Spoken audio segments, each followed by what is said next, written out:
और last video में हम लोगों ने आर्टिकल 4 देखा था और आज हम लोग आर्टिकल 5 देखेंगे।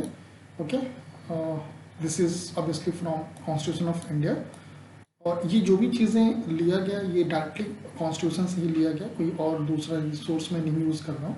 ओके, देखिए आर्टिकल 5 हमारा यहाँ से हमारा सिटीजनशिप स्टार्ट हो जाता है। Article 5 to article 11 is nothing but is deals the citizenship. Okay, ये पार्ट 2 में आता है। ओके, हमारा जो सिटीजनशिप है वो पार्ट 2 में आता है। ठीक है, तो देखिए क्या आर्टिकल 5 क्या बोलता है। It says citizenship at the commencement of the constitution. जब हमारा कॉन्स्टिट्यूशन बना था, तो जब कमेंस हुआ था, स्टार्ट हुआ था, तो सिटीजनशिप के बारे में बताता है। ठीक है, किस who will be the citizen of India. Okay, ऐसा नहीं कि कोई भी सिटीजन ऑफ इंडिया हो जाएगा। जब हमारा कॉन्स्टिट्यूशन बना था उस टाइम पे who will be the citizen of India. Okay, तो यहाँ पे कुछ दिया हुआ है, will read that. At the commencement of this constitution, every person who has his domicile in territory of India.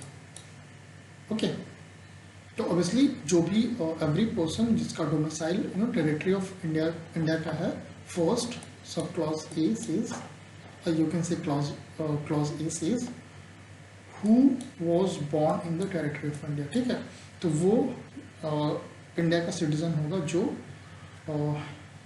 India की टेरिटरी में पैदा हुआ है। Okay, clause B says either of whose parents was born in the territory of India. ठीक है, देखिए वो person itself territory of India में बॉर्न हुआ हो या फिर उसके कोई भी पैदा, आइदर उसके माता या उसके पिता कोई भी अगर इंडिया की टेरिटरी में पैदा हुआ है तो the person will be the citizen of India.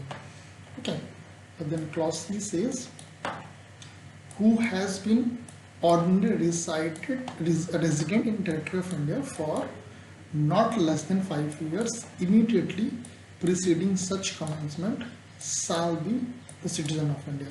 ठीक है, देखिए अगर आप पहला और दूसरा वाला फॉलो नहीं करते हैं, ठीक है, अगर if you have not born in India, तो जब हमारा कमेंसमेंट हुआ था इंडियन कॉन्स्टिट्यूशन का, तो उस टाइम तक आप एटलीस्ट 5 साल तक, ठीक है, यहाँ पर रेजिडेंट हो। ठीक है, अगर आप रेजिडेंट है then you can apply for the Indian citizen. ठीक है, एनीवे जब आप रेजिडेंट होंगे you will be considered as a citizen of India.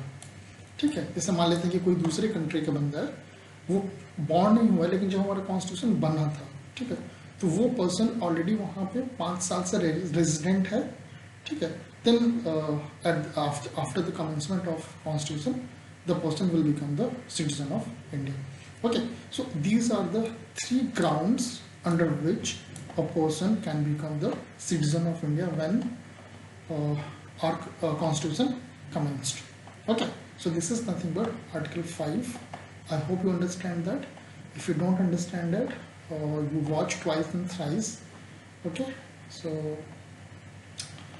you will get idea like what is article 5.